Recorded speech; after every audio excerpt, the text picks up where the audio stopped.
Okay, I'm gonna see if from on top of my horse I can get a video of how to pick up and ride with double reins.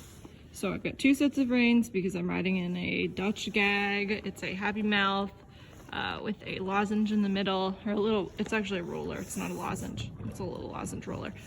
And we have two reins on it so that I can use the leverage as I need it, but not if I don't need it, because she is pretty sensitive. Oh, she's walking away with me. So the first thing I do when I go to pick up my double reins, which I'm holding just together right now, is I separate the top rein and the bottom rein, and I put the top rein in the front and the bottom rein in the back so that they're not crossed over. So I'm gonna see if you can see that from here. So I've got, I've got my top rein, which is the one that's tight right now. It's hooked up to the top part of her bit. I'm setting that in the front of the bottom rein. And you have to make sure they're not twisted. I do that before I get on, but you wanna make sure again before you pick them up, okay? So I've got my top rein in the front, my bottom rein in the back.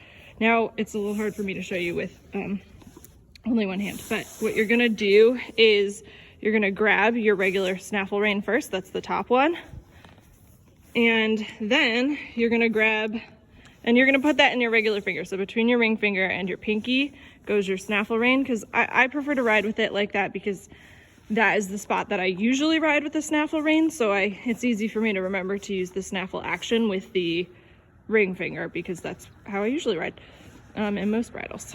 And then I'm gonna take the leverage rein and I'm gonna put it between my ring finger and my middle finger. And what I'm gonna do is I'm literally just gonna, now that I've got my top rein, I'm just gonna pick up my bottom rein with my other hand. And now you're gonna see my rein's all set. So basically, the top rein, so the snaffle rein, oops, sorry, it's hard to see with her stretching like that.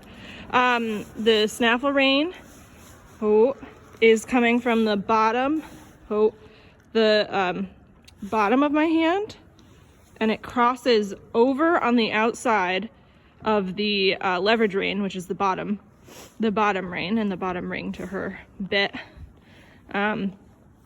So they cross over with the snaffle rein on the outside and the leverage rein on the inside. And I think that's the easiest way, is if you pick them up correctly, it's easier to ride with them correctly. So I'll do it one more time. So I'm gonna set my reins down. I'm gonna kind of untangle them, and then I'm gonna make sure that my snaffle rein, the one that goes to the main ring that's in her mouth, this one, I'm gonna make sure the snaffle rein is in the front so that they're not crossed right now.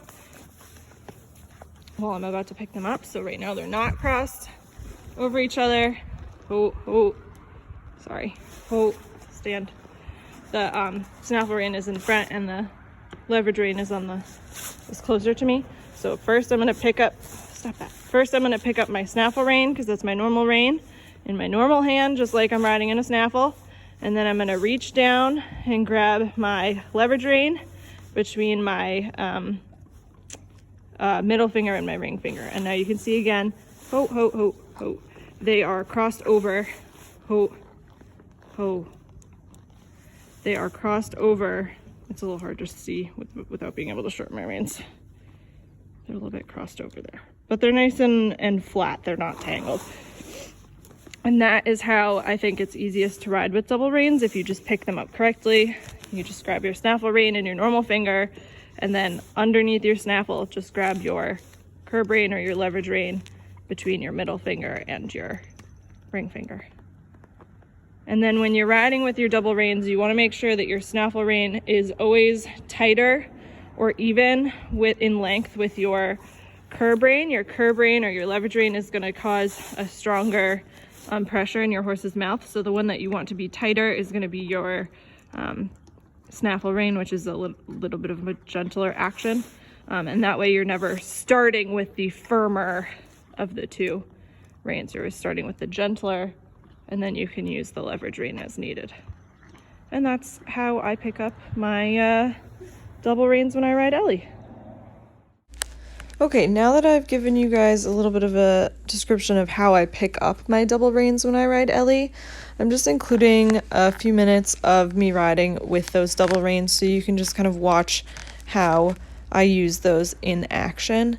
And if you watch closely, you'll see I tend to ride with my snaffle and my curb rein even in length.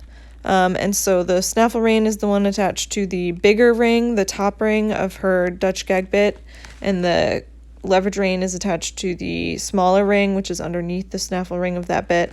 The snaffle rein again is in my normal, between my normal fingers, so my pinky and my ring finger, and then my leverage rein is between my ring finger and my middle finger, so they cross over on her neck and are on opposite sides in your hand. I, like I said, tend to ride with both even, unless I'm just warming up or cooling down. Then I'll let my curb rein or my leverage rein be long because I don't really need it. But your curb or leverage rein should never ever be shorter than your snaffle rein. Your snaffle rein is going to have the most gentle action in your horse's mouth, and the curb rein is a little bit more severe. So the idea with the leverage bit is that when you put on, say, an ounce of pressure with your snaffle rein, your horse feels an ounce of pressure in their mouth. When you use a leverage rein, in addition to it having some sort of action beyond just coming straight back on the cheeks of the horse, or sorry, the corners of their mouth, you are, maybe for an ounce of pressure that you put on, they're feeling 3 ounces.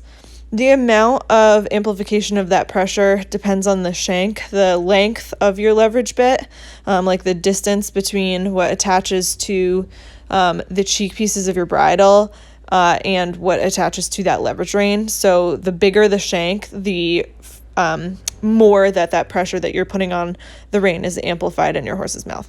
So this is a shorter shank. You can see the 2 reins are not that far apart on her bit. Her bit is not that long. And so it's not a super severe leverage bit in general. But if you're watching, you should be able to see that the rein that's on top of her bit and the rein that's on the bottom part of her bit are about even, or in some moments you'll see that the top rein is straight and tight, and the lower rein is a little bit, has a little bit of a loop in it, like a little bit of a dip, just showing that bottom rein, which again is the leverage rein, is, if anything, a little bit longer than the top rein, which is the snaffle rein.